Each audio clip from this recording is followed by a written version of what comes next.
La lluvia caía sobre las calles de Brooklyn aquella noche de noviembre. Las gotas golpeaban el pavimento con un sonido constante, como si el cielo quisiera limpiar los pecados de la ciudad. Don Salvatore Ferrante estaba sentado en su mesa favorita del restaurante Bella Napoli, el mismo lugar donde había cenado cada viernes durante los últimos 20 años. El restaurante era pequeño pero elegante. Las paredes estaban decoradas con fotografías antiguas de Nápoles, la ciudad donde Salvatore había nacido hace 62 años. El olor a salsa de tomate casera y albahaca fresca llenaba el aire. Era un lugar que le recordaba su infancia, cuando su madre cocinaba pasta en una cocina diminuta, mientras su padre trabajaba en los muelles San Salvatore.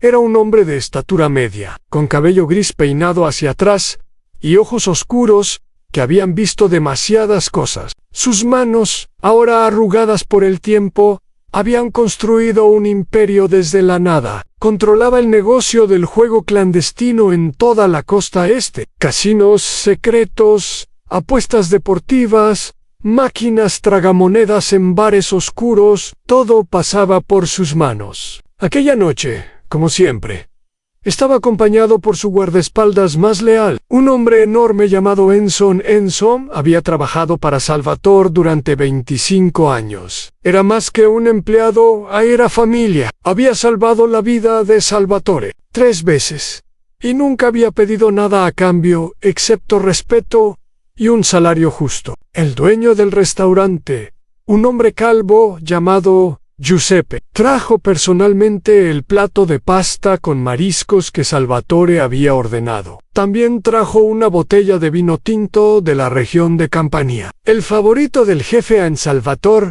tomó el primer bocado y cerró los ojos por un momento. La comida era perfecta, como siempre. En un mundo lleno de traiciones y violencia, aquellos pequeños placeres eran los que mantenían su cordura.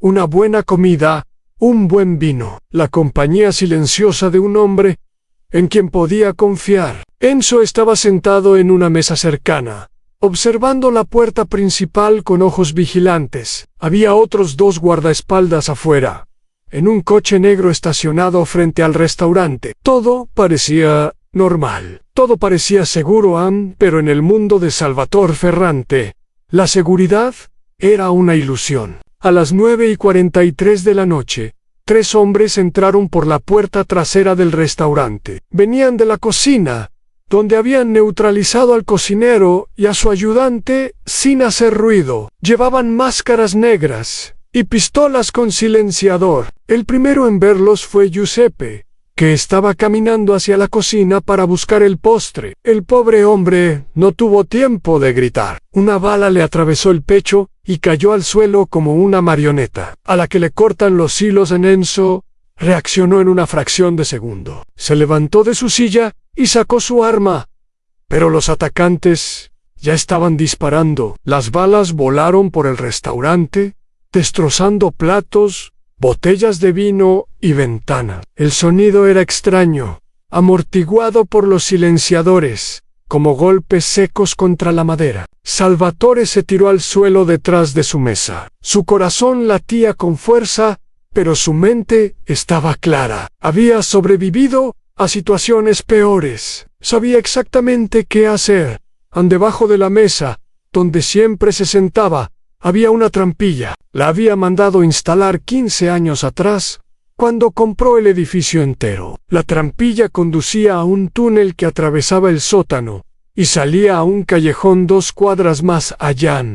Mientras las balas seguían volando sobre su cabeza, Salvatore abrió la trampilla y se deslizó hacia abajo. Lo último que vio antes de cerrarla fue a Enzo, su fiel guardaespaldas, recibiendo 3 disparos en el pecho mientras intentaba protegerlo. El túnel estaba oscuro y húmedo. Salvatore corrió lo más rápido que sus piernas de 62 años le permitían. Sus zapatos italianos, hechos a medida, se llenaron de agua sucia. No le importa. Lo único que importaba era sobrevivir. Cuando salió al callejón, la lluvia seguía cayendo con fuerza. Sacó su teléfono del bolsillo y llamó a su segundo al mando, un hombre llamado Tommaso. La voz de Tommaso sonó preocupada al otro lado de la línea. Había escuchado disparos en la radio de la policía. Ya sabía que algo había salido mal. Salvatore habló con calma, a pesar de que su corazón todavía latía con violencia. Dijo a Tommaso que enviara un coche a recogerlo en la esquina de la calle Atlantic y la avenida Ford. Luego colgó y caminó hacia el punto de encuentro, mezclándose entre los peatones que corrían bajo la lluvia, buscando refugio. 15 minutos después, estaba en el asiento trasero de un Mercedes negro, con los cristales tintados. Tommaso a su lado, mirándolo con una mezcla de alivio y preocupación. Salvatore no dijo nada durante varios minutos, solo miraba por la ventana, viendo las luces de la ciudad pasar como manchas borrosas. Estaba pensando en Enzo y en Giuseppe, en los años que había pasado construyendo su imperio, creyendo que había logrado cierta estabilidad, cierta paz. Finalmente habló. Su voz era tranquila, casi serena, pero había un fuego helado en sus ojos que Tommaso conocía bien. Era la mirada de un hombre que estaba calculando, planeando, preparando algo terrible. Salvatore preguntó a Tommaso si tenía alguna idea de quién había ordenado el ataque. Tommaso negó con la cabeza. Todavía no tenían información. Los hombres estaban investigando, pero Salvatore ya tenía sus sospechas. En su mundo, los ataques así no sucedían al azar. Alguien con poder, con recursos, con conocimiento de sus rutinas, había planeado esto cuidadosamente, y solo había unas pocas personas que cumplían esos requisitos. Durante los siguientes 3 días, Salvatore se mantuvo escondido en una casa segura en New Jersey. Era una casa pequeña en un barrio tranquilo, el tipo de lugar donde nadie esperaría encontrar a uno de los hombres más poderosos del crimen organizado en la costa este. Sus hombres trabajaron día y noche para descubrir la verdad. Interrogaron a informantes, sobornaron a policías corruptos, revisaron grabaciones de cámaras de seguridad. Poco a poco, las piezas del rompecabezas comenzaron a encajar. Los 3 atacantes habían sido identificados. Eran soldados de bajo nivel, hombres sin importancia que habían sido contratados para hacer el trabajo sucio. 2 de ellos habían huido de la ciudad inmediatamente después del ataque. El tercero no tuvo tanta suerte. Fue encontrado por los hombres de Salvatore en un motel barato en Staten Island. El interrogatorio duró 6 horas. Al final, el hombre confesó todo. Había sido contratado por intermediarios, pero sabía quién estaba detrás del ataque. El nombre que pronunció hizo que Salvatore cerrara los ojos por un momento, como si estuviera absorbiendo un golpe físico. Marco Conti. La familia Conti había sido aliada de Salvatore durante más de 10 años. El padre de Marco, don Roberto Conti, había sido un hombre de honor, alguien con quien Salvatore había compartido negocios, secretos y botellas de whisky en noches largas. Habían dividido territorios de manera justa, habían resuelto disputas con palabras en lugar de balas, habían construido una paz que beneficiaba a ambos, pero Roberto había muerto de un ataque al corazón 8 meses atrás, y su hijo, Marco, un hombre de 35 años con más ambición que cerebro, había tomado el control de la familia. Salvatore había visto las señales. Marco era impaciente, arrogante, irrespetuoso con las tradiciones. En las reuniones de los jefes, hablaba demasiado y escuchaba muy poco. Miraba a los hombres mayores como Salvatore con un desprecio apenas disimulado, como si fueran dinosaurios destinados a la extinción. Pero Salvatore nunca había imaginado que Marco sería tan estúpido como para atacarlo directamente. Era un movimiento audaz, sí, pero también increíblemente peligroso. Si fallaba, como había fallado, las consecuencias serían devastadoras. Lo que Marco no entendía, lo que su juventud y arrogancia le impedían ver, era que Salvatore Ferrante no había llegado a donde estaba por accidente. Había sobrevivido a guerras de pandillas en los años 70, a investigaciones federales en los 80, a traiciones internas en los 90, había visto a hombres más duros que Marco Conti desaparecer sin dejar rastro. En el cuarto día, después del ataque, Salvatore convocó una reunión con sus tenientes más cercanos. Eran 5 hombres que habían estado con él durante décadas, hombres en quienes confiaba con su vida. La reunión se llevó a cabo en el sótano de una lavandería en Queens. El lugar olía a detergente y humedad. Una sola bombilla colgaba del techo, iluminando una mesa de madera vieja, rodeada de sillas plegables. Salvatore les contó todo lo que sabían: el ataque, los atacantes, la confesión, el nombre de Marco Conti. Los hombres escucharon en silencio, sus rostros endurecidos por años de violencia y supervivencia. Cuando Salvatore terminó de hablar, el más joven de los tenientes, un hombre llamado Carmen, golpeó la mesa con el puño. Su voz estaba llena de rabia. Dijo que debían atacar inmediatamente, que debían enviar un mensaje claro, que Marco Conti debía morir antes del amanecer.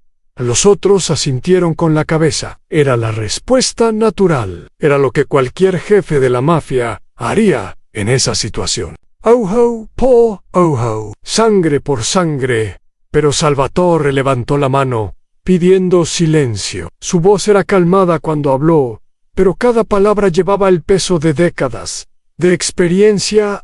Dijo que entendía su rabia, que él también quería venganza, pero que la venganza rápida era la venganza de los tontos. Además, una guerra atraería la atención de la policía, del FBI, de los medios de comunicación. Ambas familias sufrirían pérdidas terribles, y al final, incluso si Salvatore ganaba, su imperio quedaría debilitado, vulnerable a otros enemigos que estaban esperando en las sombras.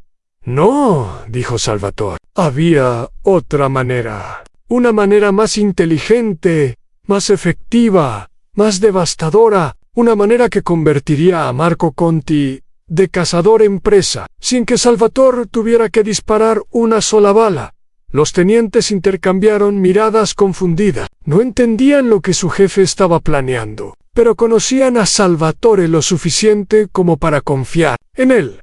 El hombre no había sobrevivido 62 años en este negocio por ser impulsivo. Salvatore se levantó de su silla y caminó hacia una pequeña ventana que daba a la calle. La lluvia había parado, pero el cielo seguía gris, amenazando con más tormentas. Habló sin mirar a sus hombres. Les dijo que a partir de ese momento, la familia Ferrante desaparecería del mapa. Cerrarían temporalmente todos los negocios. Cancelarían todas las reuniones. Se volverían invisibles.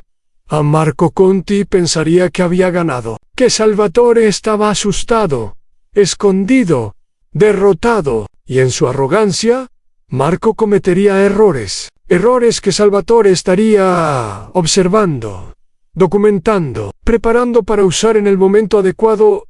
Porque la mejor venganza, dijo Salvatore, no era matar a tu enemigo, era destruirlo completamente, era quitarle todo lo que tenía, todo lo que amaba, todo lo que había construido, era hacer que el mundo entero viera su vergüenza, su fracaso, su ruina. Y eso era exactamente lo que Salvatore Ferrante iba a hacer. Los tenientes guardaron silencio por un largo momento. Finalmente, Tommaso, el segundo al mando, asintió lentamente con la cabeza. Dijo que confiaba en Salvatore, que haría lo que él ordenara uno por uno.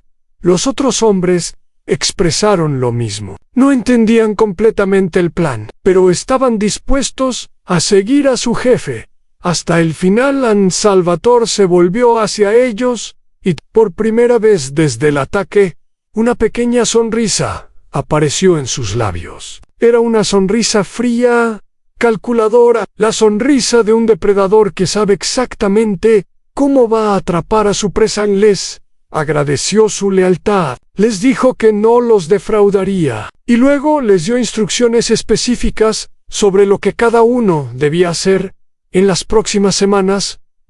Cuando la reunión terminó, y los hombres se dispersaron en la noche. Salvatore se quedó solo en el sótano de la lavandería. Se sentó en una de las sillas plegables y encendió un cigarrillo. El primero que fumaba en 10 años. Pensó en Enzo, su guardaespaldas, su amigo. Pensó en los 25 años que habían pasado juntos, en las veces que Enzo lo había salvado, en las conversaciones silenciosas que habían compartido. Enzo tenía una esposa y 2 hijos. Salvatore se aseguraría de que nunca les faltara nada.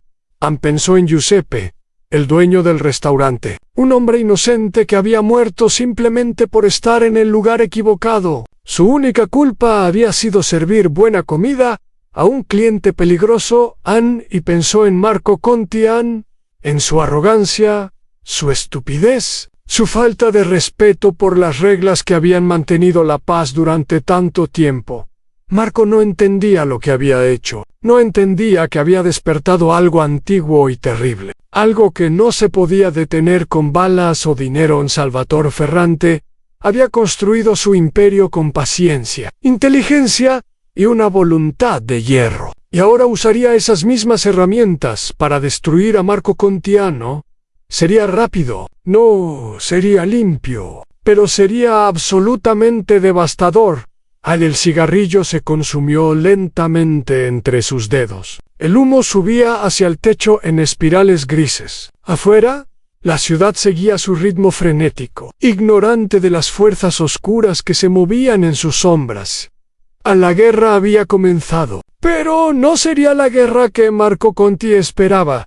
Sería algo mucho peor. Las semanas que siguieron al ataque fueron extrañas para todos en el mundo del crimen organizado de Nueva York. Los rumores volaban por las calles como hojas secas en el viento de otoño. Todos esperaban una explosión de violencia, una guerra sangrienta entre las familias Ferrante y Conti, pero no pasó nada, absolutamente nada. Don Salvatore Ferrante había desaparecido, sus negocios estaban cerrados, sus hombres se habían vuelto invisibles. Era como si toda la organización se hubiera evaporado en el aire.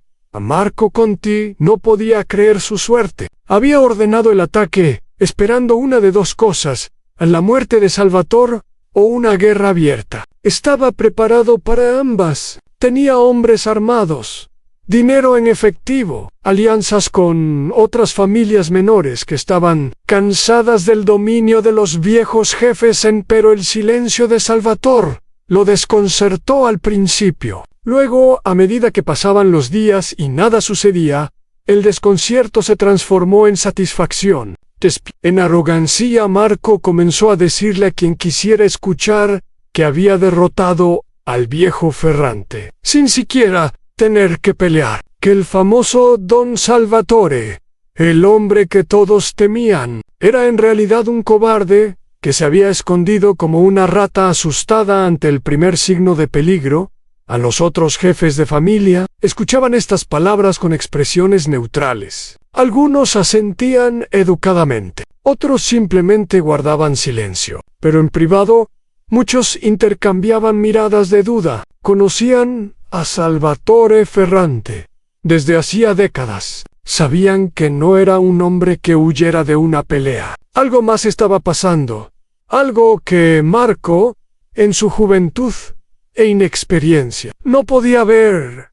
Pero Marco no prestaba atención a las dudas de los demás. Estaba demasiado ocupado expandiendo su territorio. Los negocios que antes controlaba Salvatore estaban ahora sin dueño, y Marco los tomó uno por uno. Casinos clandestinos, operaciones de apuestas, máquinas tragamonedas en bares y restaurantes. Todo cayó bajo su control en cuestión de semanas.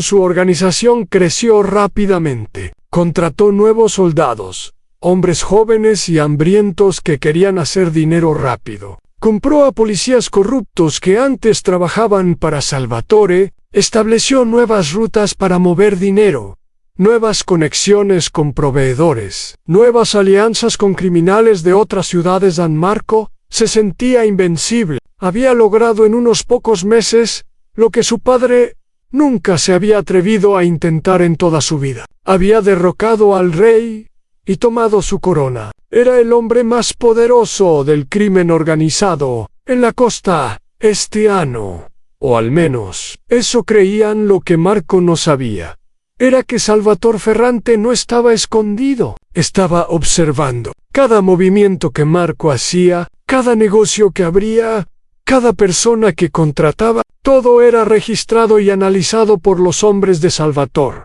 Desde su casa segura en New Jersey, Salvatore había construido una red de informantes que penetraba cada nivel de la organización. Conti, meseros en restaurantes donde Marco cenaba, conductores que transportaban su dinero, secretarias en las oficinas de sus abogados, incluso algunos de los nuevos soldados que Marco había contratado, trabajaban en secreto para Salvatore.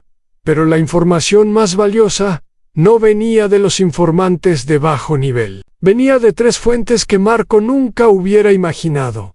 La primera era su contador principal, un hombre llamado Leonard Russo.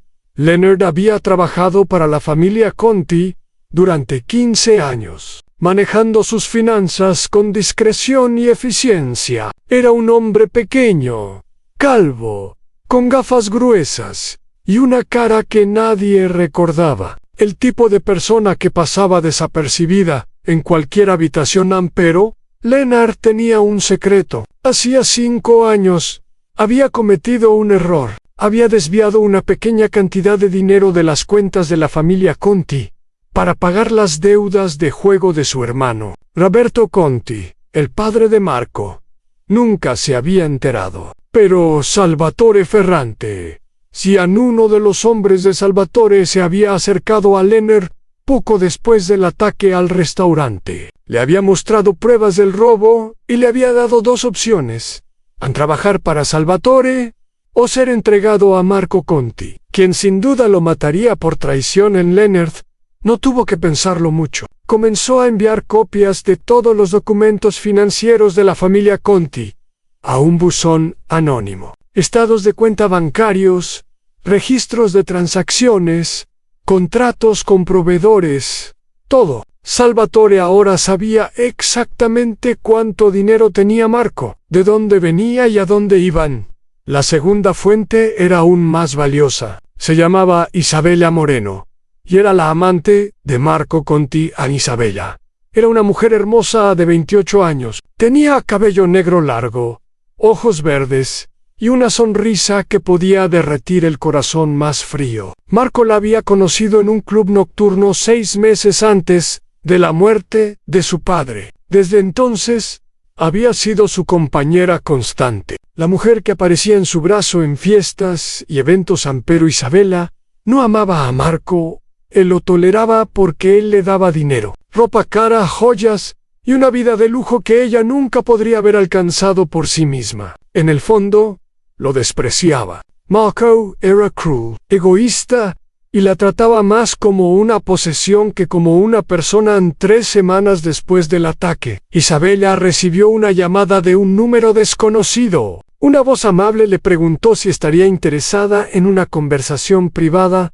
sobre su futuro. Le prometieron que no le pedirían nada ilegal ni peligroso. Solo querían hablar. Curiosa y un poco aburrida, Isabella aceptó. Se reunió con un hombre elegante en un café del centro de Manhattan. El hombre se presentó como un intermediario que trabajaba para alguien que quería ayudar. Pero había otra opción. Si Isabella estaba dispuesta a compartir información sobre Marco, cosas que él decía en privado, personas que visitaba, planes que mencionaba, entonces recibiría protección y una cantidad generosa de dinero cuando todo terminara. Isabella no necesitó mucho tiempo para decidir. Marco nunca la había tratado bien, nunca la había respetado, y la idea de verlo caer, de ser parte de su destrucción, le producía una satisfacción oscura que no podía explicar. A partir de ese día, Isabella se convirtió en los ojos y oídos de Salvatore. Dentro del círculo más íntimo de Marco Conti, escuchaba sus conversaciones telefónicas mientras él pensaba que estaba dormida, leía los mensajes en su teléfono cuando él estaba en la ducha. Memorizaba los nombres de las personas que visitaban su apartamento y los temas de los que hablaban. Toda esta información fluía hacia Salvatore, quien la agregaba al creciente archivo que estaba construyendo contra Marco. La tercera fuente era quizás la más importante de todas. Era alguien que Marco conocía desde que era un niño. Alguien en quien debería haber podido confiar completamente. Su nombre era Antonio Conti, y era el primo de Marco. Antonio tenía 40 años, 10 más que Marco. Había trabajado para la familia Conti toda su vida adulta, comenzando como un simple soldado y subiendo gradualmente, hasta convertirse en uno de los tenientes más respetados de Roberto Conti. Cuando Roberto murió, Antonio esperaba ser nombrado el nuevo jefe de la familia. Tenía la experiencia, el respeto de los hombres y el conocimiento necesario para dirigir la organización. Pero Roberto, en su lecho de muerte, había elegido a Marco, su único hijo, como su sucesor. Antonio había aceptado la decisión con dignidad externa, pero por dentro hervía de resentimiento. Marco era joven, impulsivo y respetuoso. Trataba a Antonio como un sirviente, ignorando sus consejos y humillándolo frente a otros miembros de la familia. En una ocasión, durante una reunión con otros jefes de familia, Marco había interrumpido a Antonio en medio de una frase y le había dicho que los adultos estaban hablando y que él debía quedarse callado. Las risas nerviosas de los presentes habían quemado a Antonio como hierro caliente. Salvatore Ferrante conocía esta historia, conocía el resentimiento de Antonio, su humillación, su deseo secreto de venganza, y decidió usar todo eso a su favor. En el contacto con Antonio fue más delicado que con los otros. No podía ser un simple soborno o una amenaza. Antonio era un hombre orgulloso, un hombre de honor, a su manera. Necesitaba sentir que estaba tomando una decisión noble, no traicionando a su familia. El intermediario que se acercó a Antonio era un abogado respetado que había trabajado con la familia Conti durante años. Le explicó a Antonio que ciertas personas estaban preocupadas por la dirección que Marco estaba tomando, que sus acciones imprudentes estaban poniendo en peligro a toda la familia, que si Marco no era detenido todos terminarían en prisión o muertos. Él le ofreció a Antonio una oportunidad, si estaba dispuesto a cooperar con las autoridades federales, si estaba dispuesto a testificar contra Marco y proporcionar evidencia de sus crímenes, entonces recibiría inmunidad completa. No iría a prisión. Podría comenzar una nueva vida lejos de Nueva York, con una nueva identidad y suficiente dinero para vivir cómodamente. Antonio escuchó la propuesta en silencio. Su rostro no mostró ninguna emoción. Cuando el abogado terminó de hablar, Antonio le pidió tiempo para pensar. Durante una semana, Antonio luchó consigo mismo. La lealtad a la familia había sido el principio central de su vida. Traicionar a Marco, por más que lo odiara, significaba traicionar todo lo que había creído durante 40 años. Pero entonces recordó las humillaciones. Recordó las noches en que Marco lo había tratado como basura frente a otros hombres. Recordó la mirada de desprecio en los ojos de su primo cada vez que Antonio ofrecía un consejo. Recordó que Roberto, su tío, el hombre que había respetado más que a nadie en el mundo, había elegido a ese idiota arrogante sobre él. Al final de la semana, Antonio llamó al abogado. Su voz era firme cuando dijo una sola palabra: «Ansí», mientras Salvatore construía silenciosamente su trampa. Marco Conti seguía expandiéndose sin control. Su arrogancia crecía cada día. Comenzó a tomar riesgos que su padre nunca hubiera considerado. Abrió nuevos casinos clandestinos en territorios que tradicionalmente pertenecían a otras familias. Aumentó las tasas de protección que cobraba a los negocios locales, causando resentimiento y quejas. Comenzó a involucrarse en el tráfico de drogas. algo que las familias tradicionales de Nueva York habían evitado durante décadas por el calor que atraía de las autoridades. A sus tenientes más experimentados trataron de advertirle. Le dijeron que estaba moviéndose demasiado rápido, que estaba haciendo demasiados enemigos, que estaba atrayendo demasiada atención. Pero Marco no escuchaba. Los llamaba cobardes, dinosaurios, hombres sin visión, an uno por uno. Los tenientes más sabios comenzaron a distanciarse. Algunos pidieron retirarse, alegando problemas de salud o asuntos familiares. Otros simplemente dejaron de aparecer en las reuniones. Marco los reemplazó con hombres más jóvenes, más agresivos, más dispuestos a seguir sus órdenes, sin cuestionar. Lo que Marco no entendía era que cada uno de esos hombres que se alejaban era un testigo potencial. Cada uno tenía historias que contar, secretos que revelar, evidencia que proporcionar, y muchos de ellos, temiendo lo que veían venir, comenzaron a buscar maneras de protegerse.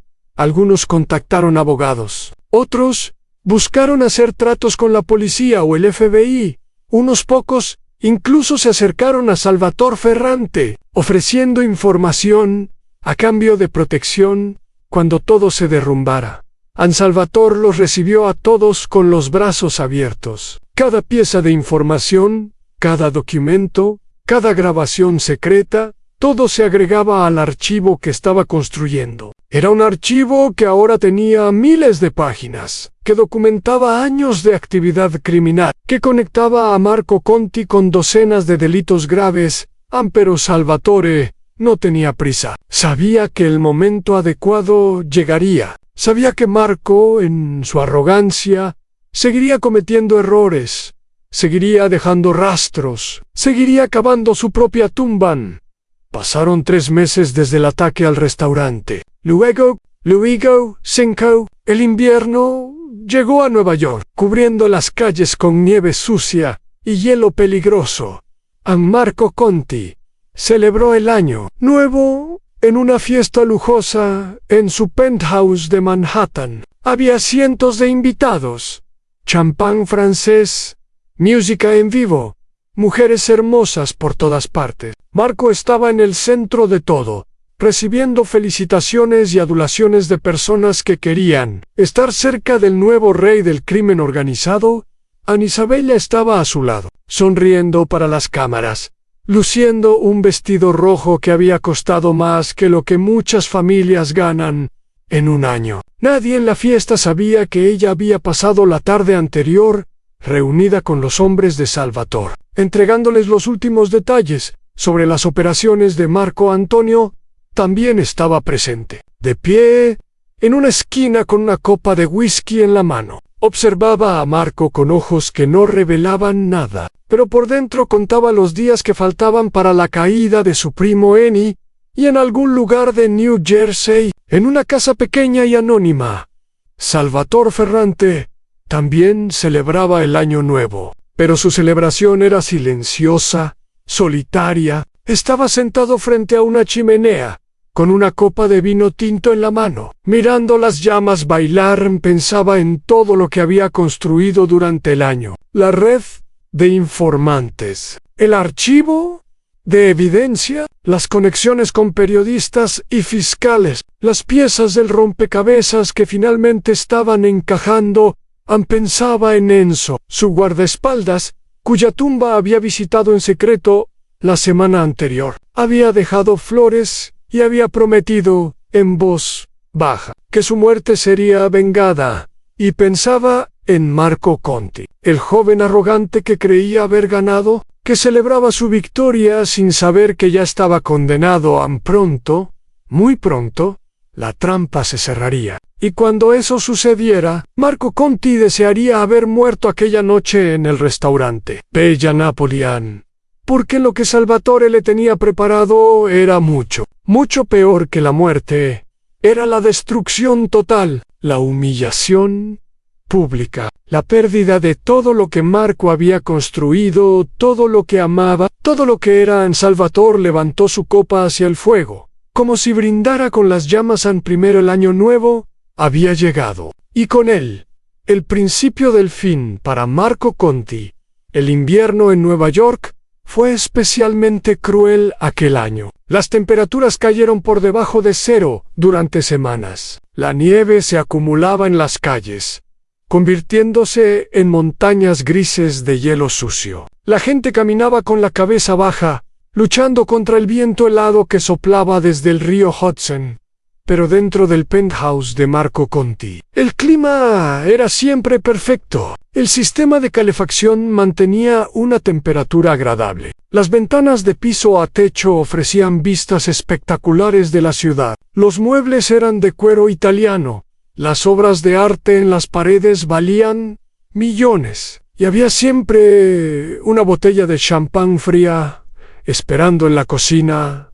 Marco vivía como un rey. Se despertaba tarde cada mañana. Desayunaba huevos benedictinos preparados por su chef personal y pasaba las tardes revisando los números de sus negocios. Las ganancias eran impresionantes. En solo 6 meses, Isabella lo acompañaba a todas partes, siempre perfecta, siempre sonriente. Marco no tenía idea de que ella lo despreciaba, de que cada noche, mientras él dormía, ella enviaba mensajes a los hombres de Salvatore, describiendo todo lo que había visto y escuchado durante el día. La arrogancia de Marco había alcanzado niveles absurdos. En una cena con otros jefes de familia, había declarado abiertamente que la era de los viejos había terminado, que hombres como Salvatore Ferrante eran reliquias del pasado, incapaces de adaptarse a los tiempos modernos, que él, Marco Conti, representaba el futuro del crimen organizado. A los otros jefes habían escuchado en silencio. Algunos habían intercambiado miradas incómodas. Don Vincenzo Marchetti, un hombre de 70 años que controlaba las operaciones de construcción en el Bronx, había murmurado algo sobre el respeto a los mayores. Marco lo había ignorado completamente. Lo que Marco no sabía era que don Vincenzo había llamado a Salvatore Ferrante esa misma noche. Los dos hombres habían sido amigos durante 40 años. Vincenzo le había contado todo lo que Marco había dicho, palabra por palabra. Salvatore había escuchado en silencio, sin interrumpir. Cuando Vincenzo terminó, Salvatore le agradeció por la información y le pidió un favor, aunque siguiera asistiendo a las reuniones con Marco, que siguiera escuchando, que siguiera informando. Vincenzo aceptó sin dudarlo. Mientras tanto, el archivo de Salvatore seguía creciendo. Leonard, el contador, había proporcionado documentos que mostraban cómo Marco lavaba dinero a través de una red de negocios legítimos, restaurantes, lavanderías, concesionarios de autos usados. El papel era impecable, pero los números no mentían. Millones de dólares de origen criminal fluían a través de estas empresas. Cada mes Isabella había grabado varias conversaciones en las que Marco discutía abiertamente actividades ilegales. En una de ellas, se jactaba de haber ordenado la golpiza de un hombre que se había atrasado en sus pagos. En otra, negociaba la compra de un cargamento de cocaína con un contacto en Colombia. Las grabaciones eran claras, incriminatorias, devastadoras. Antonio había comenzado a reunirse en secreto con agentes del FBI. Les había proporcionado información sobre la estructura de la organización Conti, sobre los soldados y tenientes, sobre los negocios legales e ilegales. Los agentes estaban construyendo un caso que crecía más sólido cada día. Había una cuarta fuente que ni siquiera Salvatore había anticipado. Un periodista de investigación llamado Daniel Morrison, que trabajaba para uno de los periódicos más importantes de la ciudad. Daniel llevaba años investigando el crimen organizado en Nueva York. Era un hombre de 45 años, delgado, con cabello canoso y ojos que parecían ver a través de las mentiras. Había escrito artículos que habían enviado a varios criminales a prisión. Era temido y odiado por las familias de la mafia, pero también era respetado por su integridad y su tenacidad. Daniel había notado los cambios en el panorama criminal de la ciudad, la desaparición de Salvatore Ferrante, el ascenso meteórico de Marco Conti, los rumores de nuevos negocios y alianzas. Su instinto le decía que algo grande estaba sucediendo, algo que merecía ser investigado.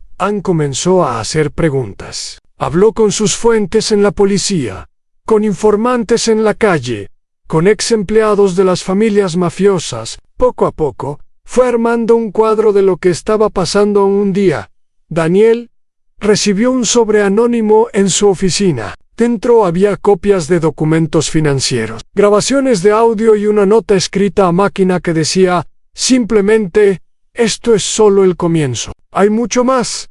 Daniel pasó 3 noches sin dormir, revisando el material. Era explosivo. Mostraba claramente que Marco Conti estaba involucrado en lavado de dinero, extorsión, apuestas ilegales y tráfico de drogas. Había suficiente evidencia para escribir una serie de artículos que destruirían completamente la reputación de Marco. Pero Daniel era un profesional. Sabía que necesitaba verificar todo antes de publicar. Necesitaba fuentes independientes que confirmaran la autenticidad de los documentos. Necesitaba más contexto, más detalles, más pruebas.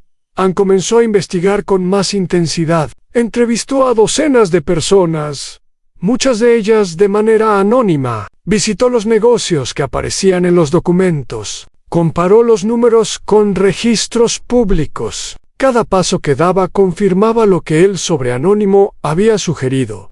Marco Conti era un criminal de la peor especie, y su imperio estaba construido sobre sangre y mentiras. Daniel no sabía quién le había enviado el sobre. No sabía que era parte de un plan mucho más grande, orquestado por un hombre al que nunca había conocido. Pero eso no importaba. Lo que importaba era la verdad, y Daniel estaba decidido a revelarla mientras el periodista investigaba. Otra pieza del plan de Salvatore se movía silenciosamente. Un fiscal federal llamado Robert Chun había recibido también un paquete de información anónima. Robert era un hombre ambicioso de 40 años, hijo de inmigrantes chinos que habían llegado a Estados Unidos sin nada y habían trabajado duro para darle una buena educación. Había estudiado Derecho en Yale, había trabajado en firmas prestigiosas y finalmente había encontrado su vocación en la Fiscalía Federal.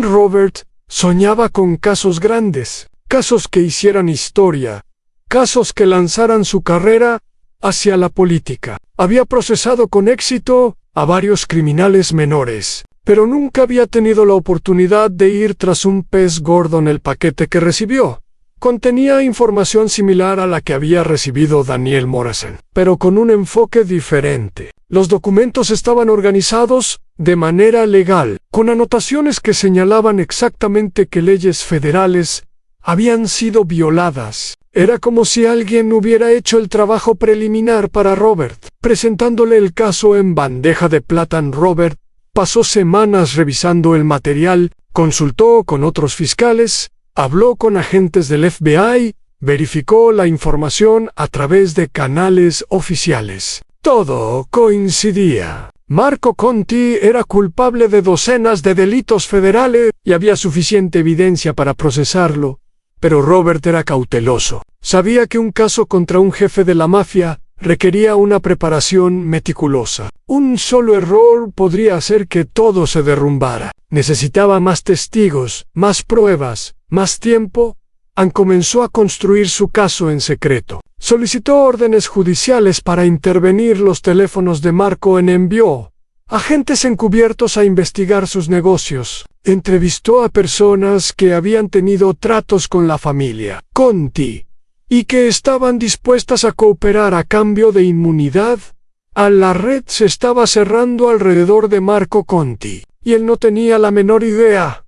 En febrero, llegó a Nueva York, con más nieve y más frío. Marco seguía viviendo su vida de lujo, ignorante del peligro que se acercaba. Había comenzado a planear una expansión hacia otras ciudades. Quería establecer operaciones en Filadelfia, en Boston, quizás incluso en Chicago. El mundo era suyo para tomarlo una noche. Mientras cenaba con Isabella en un restaurante italiano de moda, Marco recibió una llamada de uno de sus tenientes. Había un problema. Uno de los casinos clandestinos había sido atacado por hombres desconocidos, habían robado el dinero de la caja y habían golpeado a varios empleados.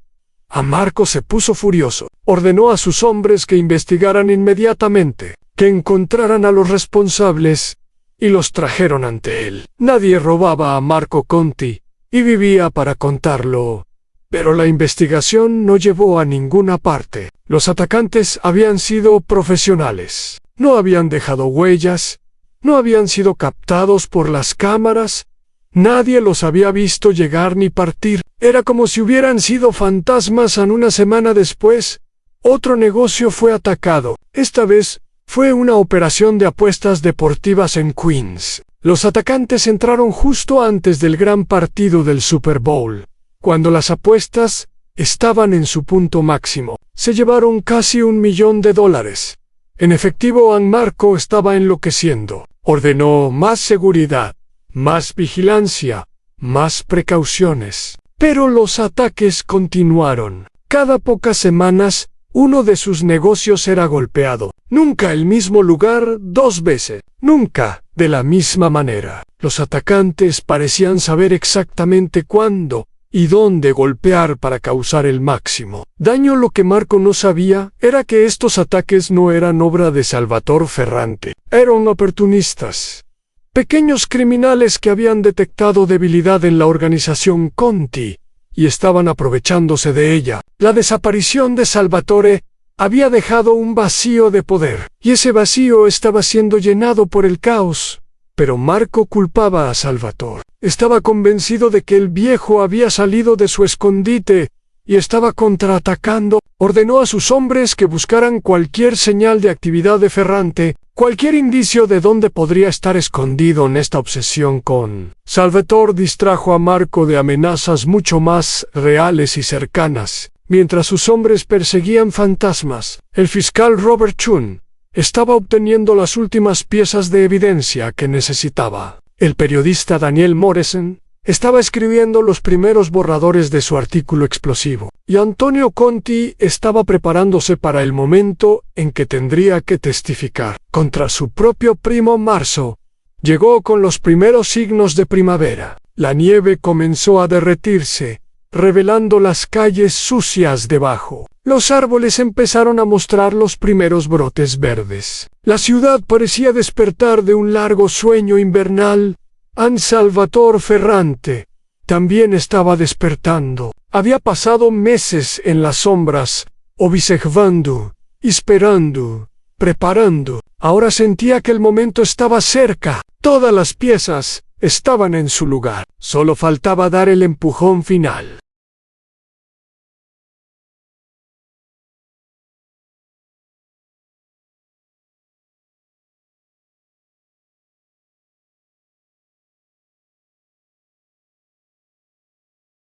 Convocó una reunión con sus tenientes más cercanos. Esta vez, el encuentro fue en un pequeño almacén abandonado en el Bronx. El lugar olía a polvo y metal oxidado. La única luz venía de unas pocas ventanas sucias que dejaban entrar los rayos del sol de la tarde. Salvatore les explicó lo que iba a suceder. Les dijo que la trampa estaba lista, que solo faltaban unos días para que todo se pusiera en movimiento. Les pidió que mantuvieran la calma, que siguieran siendo invisibles, que no hicieran nada que pudiera alertar a Marco o interferir con el plan Tommaso.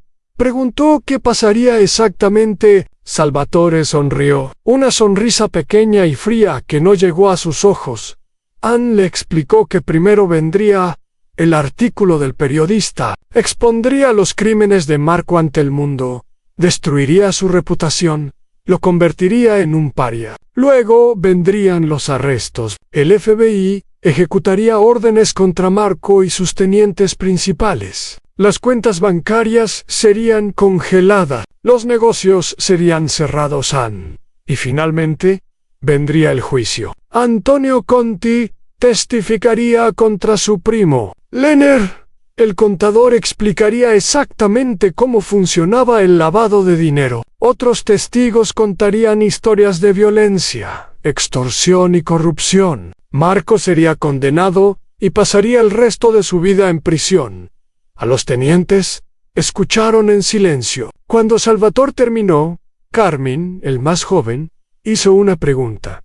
¿Y qué pasa con nosotros? ¿Qué pasa con la familia Ferrante? Salvatore asintió, como si hubiera esperado esa pregunta. Dijo que cuando Marco cayera, habría un vacío de poder. Los territorios que él había tomado quedarían sin dueño. El caos se extendería por las calles Ampero. La familia Ferrante estaría lista. Saldrían de las sombras, restaurarían el orden, tomarían control de lo que legítimamente les pertenecía. No habría violencia, no habría guerra, solo una transición suave de poder, como si Marco Conti nunca hubiera existido. A los tenientes asintieron. Finalmente entendían el plan completo. Finalmente veían la genialidad de lo que Salvatore había construido durante todos estos meses. No era solo venganza, era una obra maestra de estrategia. Era la destrucción total de un enemigo sin disparar una sola bala, sin arriesgar una sola vida, sin atraer la atención de la ley.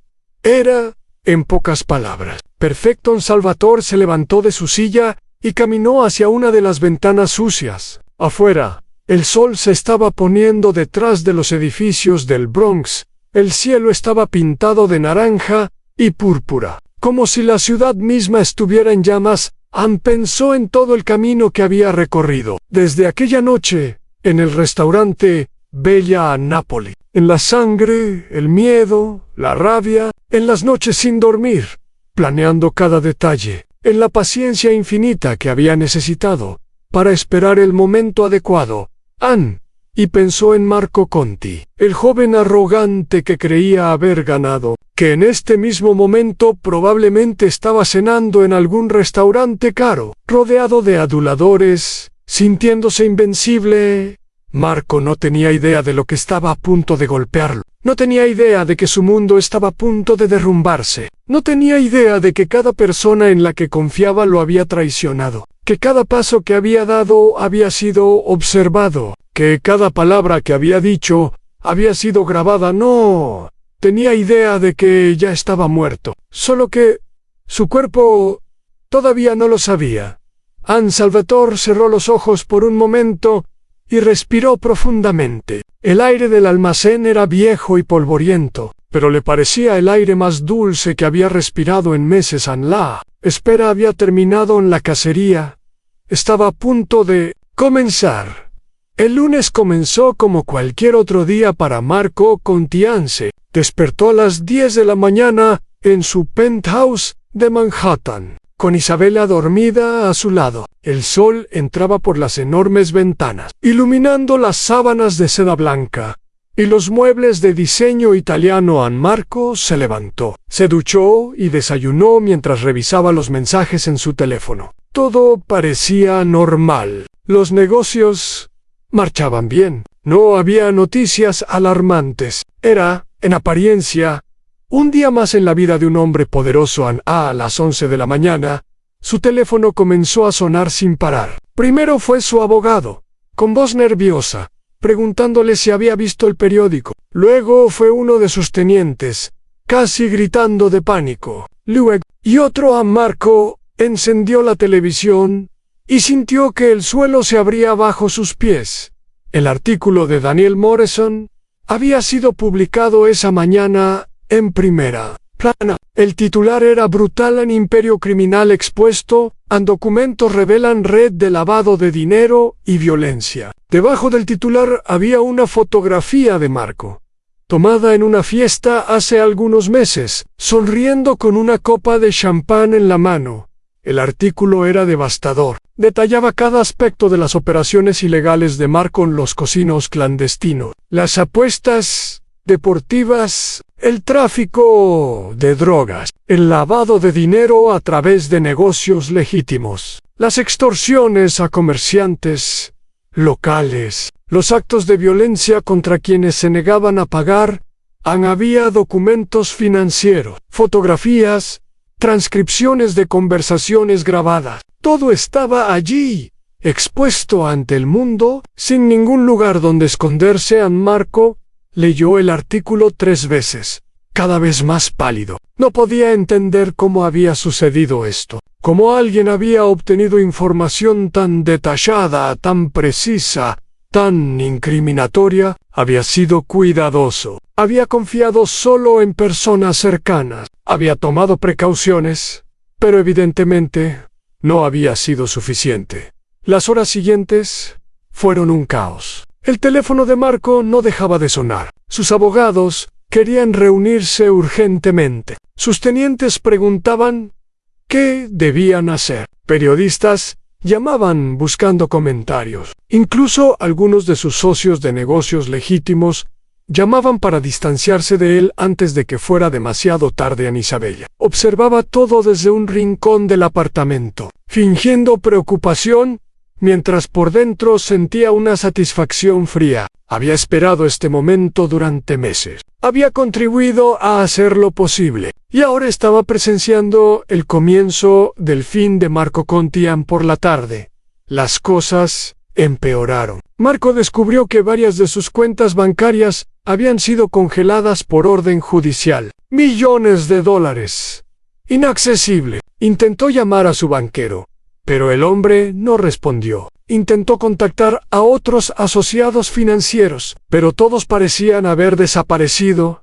Esa noche, Marco convocó una reunión de emergencia con sus tenientes más cercanos. Se reunieron en el sótano de un restaurante que él controlaba, un lugar que consideraba seguro. Había 6 hombres presentes, todos nerviosos, todos buscando respuestas. Marco les dijo que mantuvieran la calma, que esto era solo un artículo de periódico, que había enfrentado problemas antes y siempre había salido adelante. Les ordenó que continuaran con los negocios como siempre, que no hablaran con periodistas ni con la policía, que mantuvieran la boca cerrada, pero sus palabras sonaban huecas incluso para él mismo. Podía ver el miedo en los ojos de sus hombres. Podía sentir que algo fundamental había cambiado, que el equilibrio de poder se había desplazado de alguna manera que todavía no entendía completamente. Lo que Marco no sabía era que 3 de los 6 hombres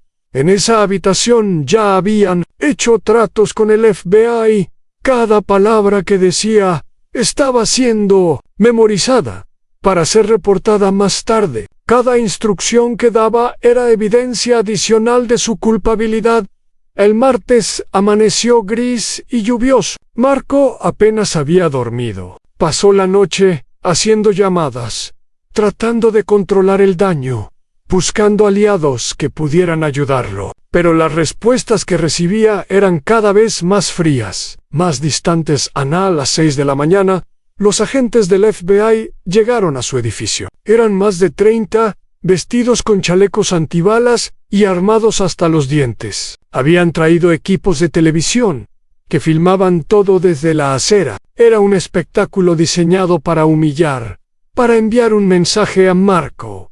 Estaba en su cama cuando escuchó los golpes en la puerta. Isabella ya se había ido. Había salido discretamente 1 hora antes, llevándose una maleta pequeña con sus posesiones más valiosas. Sabía lo que iba a suceder y no quería estar presente cuando ocurriera. Los agentes derribaron la puerta cuando Marco no respondió. Lo encontraron en el pasillo, vestido solo, con su bata de seda, con expresión de incredulidad en el rostro. Lo esposaron mientras le leían sus derechos, mientras las cámaras de televisión grababan cada segundo desde el lobby del edificio.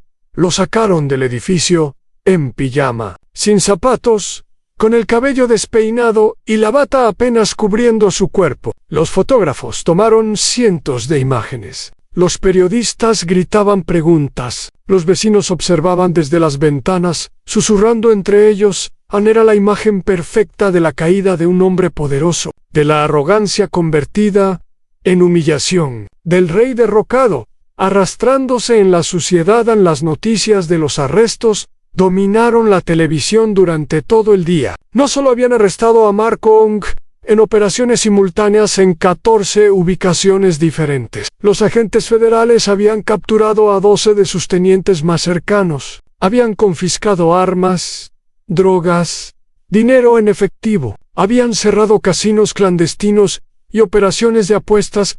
Era el golpe más grande contra el crimen organizado en Nueva York en décadas. Los expertos de televisión hablaban de una nueva era, del fin de la vieja mafia, de la efectividad de las nuevas técnicas de investigación del FBI. A nadie mencionaba a Salvatore Ferrante. Nadie sabía que él había sido el arquitecto de todo esto. El miércoles, Marco se presentó ante un juez federal para la audiencia de fianza. Su abogado, un hombre caro y arrogante que había ganado casos difíciles antes, parecía nervioso. El fiscal, Robert Chun, parecía tranquilo, seguro, casi satisfecho.